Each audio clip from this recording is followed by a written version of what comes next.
تازه خبر پاکستان ته د اسلامي امارت له لوري سخت پیغور او غبرګون راغی.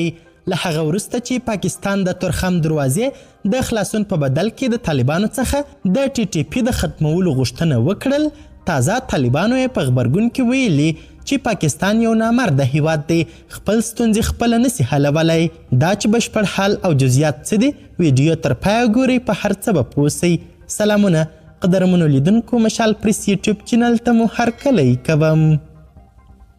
طالبان وایي پاکستان دی د خپلو ستونزو علتونه او ریښې په خپل هیواد کې ولټوي. د طالبانو حکومت نن سه شنبه د پاکستان د حکومت دا تور رد کړ چې ګڼي دوی د تورخم لارې د بندېدو سبب سوي دي.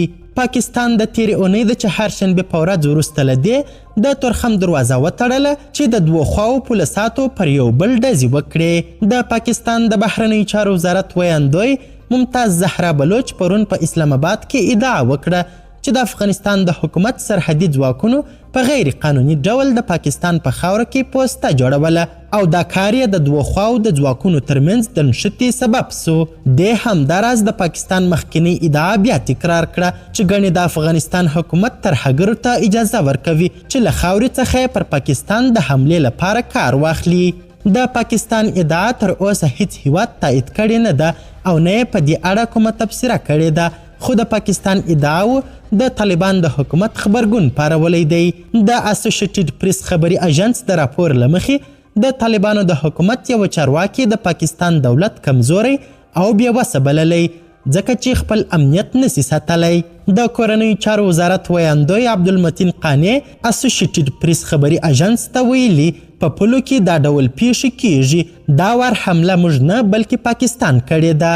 د همداراز ویلي کله چې پر موږ برید وسو موږ د ځان دفاع وکړه او دا مو حق دی، خو دا د تاسف وړ ده چې پاکستان خپل امنیت نسی ساتلی او د ستونزو پړه پر افغانانو اچوي چې ګواکې موږ هلته مداخله کوو. دا د دوی د بېوسۍ علت دی چې خپل امنیت په خپله نسی تضمینولی. د طالبانو د حکومت یو بل ویاندوی بلال کریمي هم د پاکستان د بهرنیو چارو وزارت څرګندونې وغندلې. دا وویل د پاکستان کورنۍ مسلې په دوی پورې تړلې دي، باید علتونه او ریښې په پاکستان کې دننه ولټوي. کریمي اسوسییټډ پریس خبري اژانس ته وویل زموږ مسؤلیت دا دی چې د خپل هیواد امنیت وساتو او پرې نږدو چې امنیت مو له خطر سره مخامخ سي. زموږ هیله دا ده چې په ښه ګاونډیتوب او اقتصاد تمرکز وکړو. پاکستان د چهارشنبې په ورځ د تورخم دروازه تړلې او تر اوسه نه ده پرانیستې. پاکستاني چارواکو ویلي چې لومړی باید دا تضمین ورکړل سي چې له افغانستانه به پاکستان ته ګواښ نه پیښیږي. د چارو کتونکي وایي پاکستان چې د ټي ټي پي له بریدونو سره مخامخ دی غواړي په دې توګه افغان طالبان اړ باسي چې له خپل نفوذه چې د ټي ټي پي په منځ کې لري دا ډله له جګړې را وګرځوي او یا د دې ډلې پر ضد د پاکستان له امنیتي ځواکونو سره په جګړه کې لاس یو کړي. قدرمنو لیدونکو، د ویډیو له کتلو مو نړۍ مننه.